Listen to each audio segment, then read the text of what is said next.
I went ahead and I posted in our stories that you were here. And I asked our followers if they had any questions for you. Okay. So if it's okay with you, I am going to read you some of those questions and maybe you'll have some answers for us. Okay. Okay. I can try. So the first one comes from Ruth, Okay. and she's wondering how you are feeling.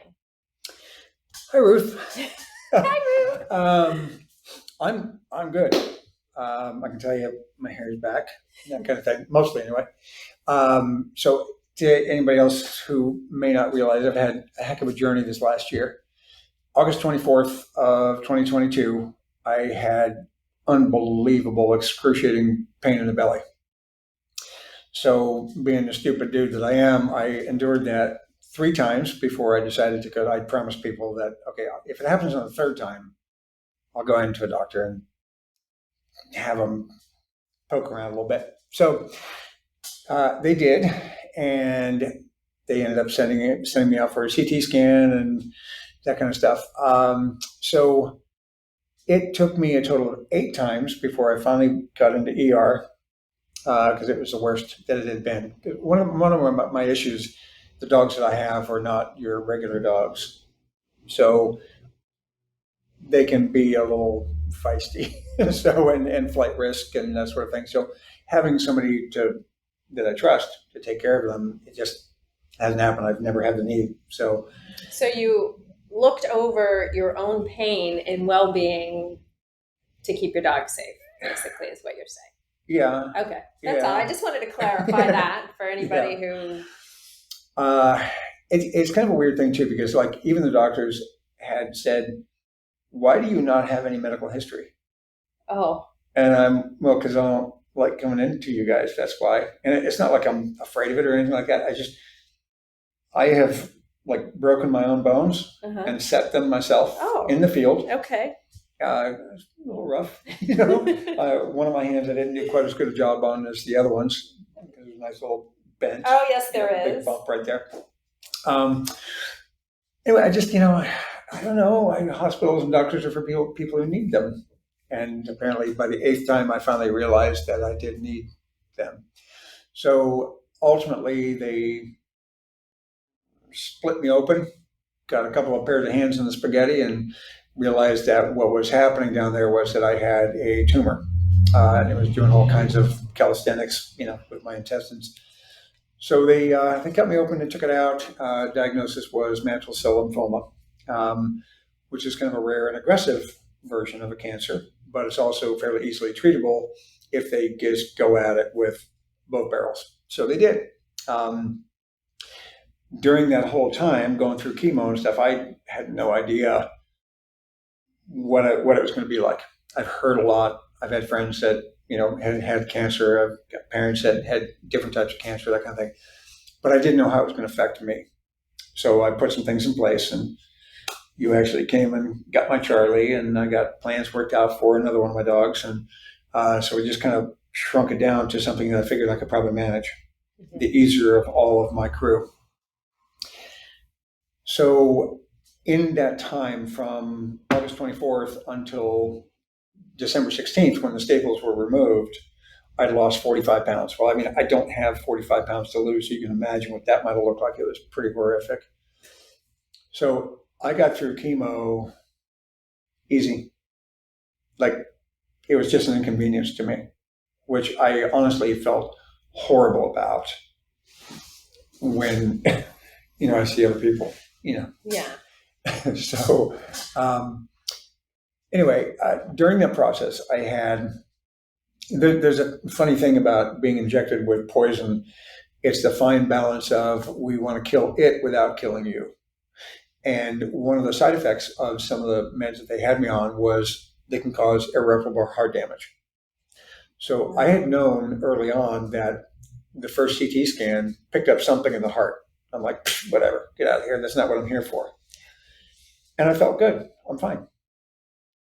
So February 14th, on Valentine's Day of all things, I had to go in for an echocardiogram just to get a baseline for what the heart efficiency was, so that they can come back and look at it from perspective of what is chemo doing. Like, do we need to stop it or change meds or whatever? And so that brought a lot of concern to doctors. So doctors want to do their thing. So ultimately, I'm just like, look, nothing is going to stop this chemo treatment. Nothing. So I had an interesting experience by an overzealous resident telling me like, oh, well, this could have been a congenital defect, all the way to, no big deal, all the way to open heart surgery. And so that kind of set me back, right off the bat. So wow. Ultimately, the oncologist told me, well, I've got somebody that I can set you up with who's an actual cardiologist. Just go in and have a consult. So I said, okay, fine. Did that, guy's great, explained to me mechanically what's going on, and I can just tune into that very, very well. He set me up with a consult with a cardiothoracic surgeon who, and everybody's basically saying, look, the bottom line is you were born with a bad aortic valve. It's only got 2 little leaflets instead of 3. So that can be replaced simply, if you can call any kind of heart surgery simply. But they go in through the femoral artery and they just pop in this thing, right? So done, just simple. But worse than that was the ascending aorta, which is like a garden hose coming out of your heart, has got a massive aneurysm on it. So if you look at it with the specialized MRI, which is called an MRA, if you look at it from that perspective, what you see is it looks like a snake ate a rat or a possum. Okay. It's just this huge bulge coming up the side. So he had told me, and the cardiologist had told me basically like, the valve's no big deal. This we have to open you up for. So, to get back again to the answering of the question that Ruth asked, how are you feeling? I'm actually feeling really, really good. But I do know that there's this thing. And I've told people before, I said, I am one of the very, very, very few people that can honestly say that cancer saved my life, which is weird. Oh, yeah. I just got chills. Yeah, because had they not looked at this and done all of the other processes, guaranteed I would have been out there on some dog and that aneurysm would have burst. And by the time that anybody figured out what was wrong with me, I'd have been dead for 2 hours probably already. Oh my gosh. So here I go. Next Wednesday, I go in for open heart surgery, and I'm totally fine with it. So what's the date next Wednesday so we can all put that in our brain? September 6th. September 6th. Yep. We're all going to be sending you all of the good vibes. You're going to be fine. Oh, yeah. Yeah. And it's funny, too, because like my oncologist actually asked me, she was kind of hesitant, and I have told her before, I don't play that way. Just throw it out on the table. Let's deal with it. Yeah. And so she's like, okay, like, do you have any concerns? And I just go, got concerns about what will happen to my dogs. But I said, if you're asking me, like, do I have any concerns about myself? No. Because bottom line is, if I don't wake up, I'll never know. So who cares? And I literally said to her, I go, you're going to be bummed because that dude's going to screw up all your good work.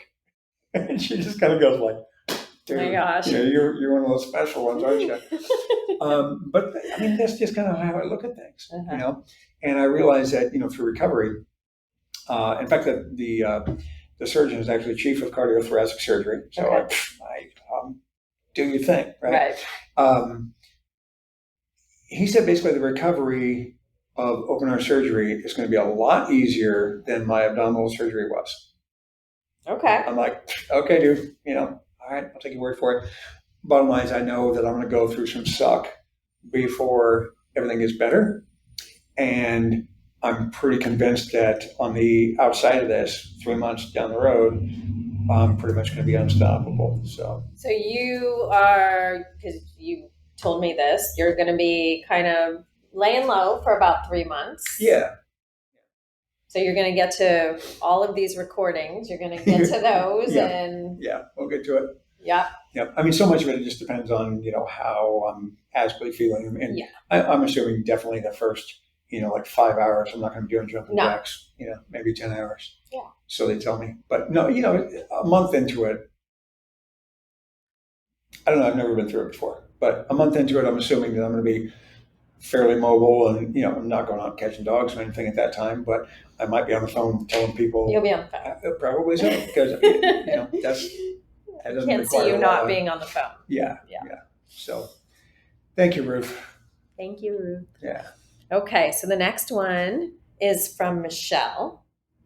And she would like to know what's the longest amount of time, including number of days, has it taken you to catch a dog? That's an interesting one. Hi, Michelle, by the way. I had a Great Pyrenees that was out by Lake Matthews, which is Where's out Riverside County, okay? California, for anybody who's outside of this area. That Great Pyrenees are big livestock guardian dogs. They love to roam. Mm-hmm. They will never be taken down by coyotes. The breed will handle it. I mean, they were bred for actually taking down, protecting livestock from everything. Ranchers in Wyoming use them to protect their livestock against wolves. Oh, wow. And you don't think much will take down a wolf, but a Great Pyrenees will handle a wolf. So not multiple wolves, but they'll die trying. That's just what they do. That's what they're bred for. So anyway, this dog, they look like big, goofy, white, golden retrievers, right? Love they're them. just. So he was out there making babies forever. He had a woman who was feeding him, and he was literally too big for my biggest traps. We had to get a little, outside the box thinking.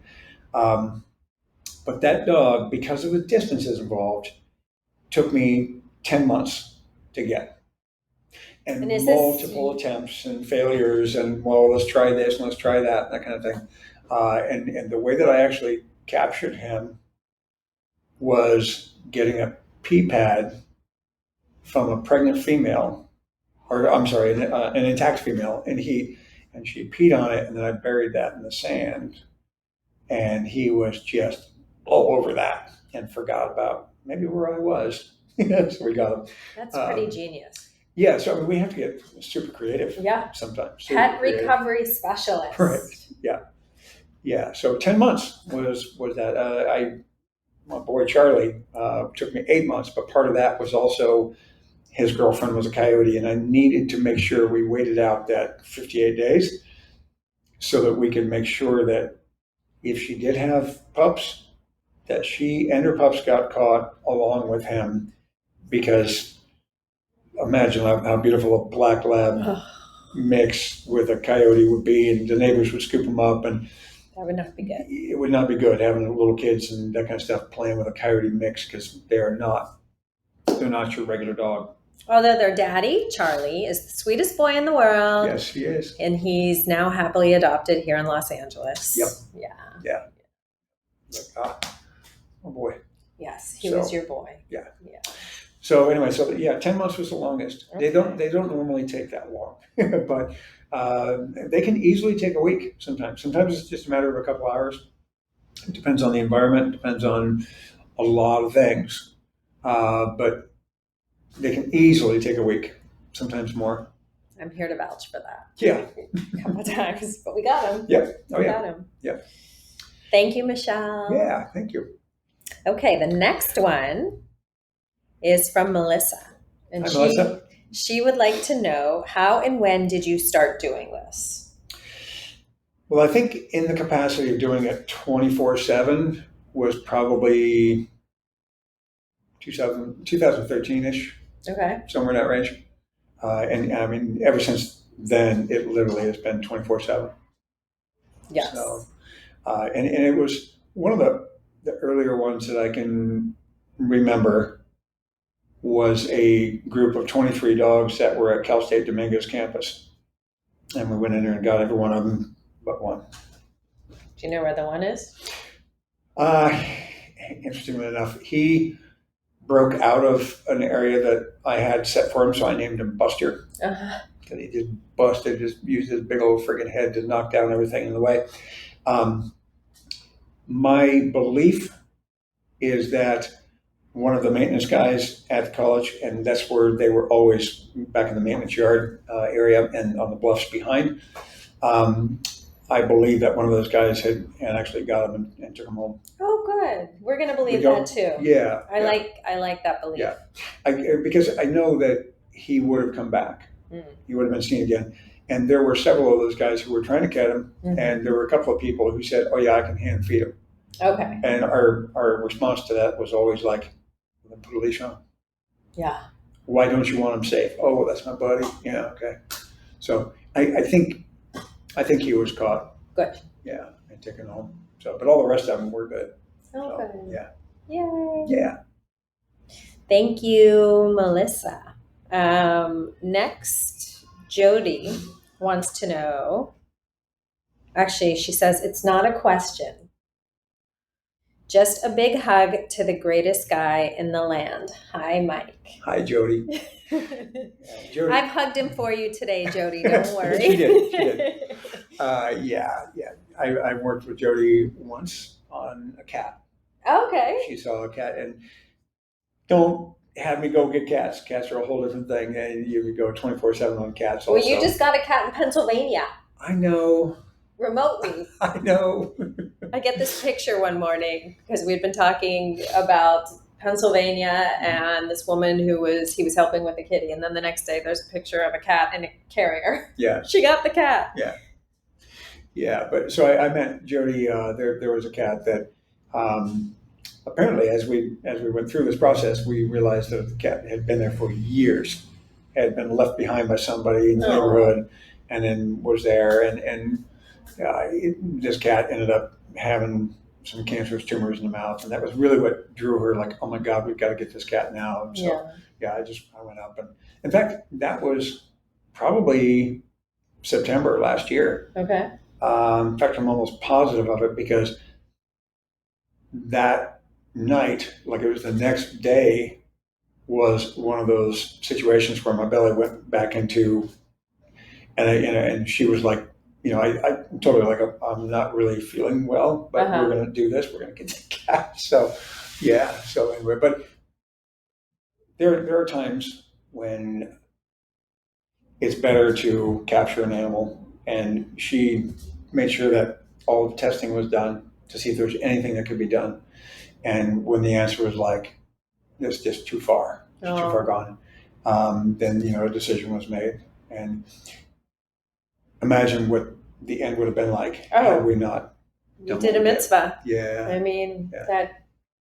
Yeah. So bless you both. But anyway, just Jody's awesome. And she loves the way that I write my little stuff. She's always telling me that on comments and stuff. I live for your stories, Mike. Aww. So, Jody, we will have plenty more for you because it's going to be my focus for a while. So. Yay.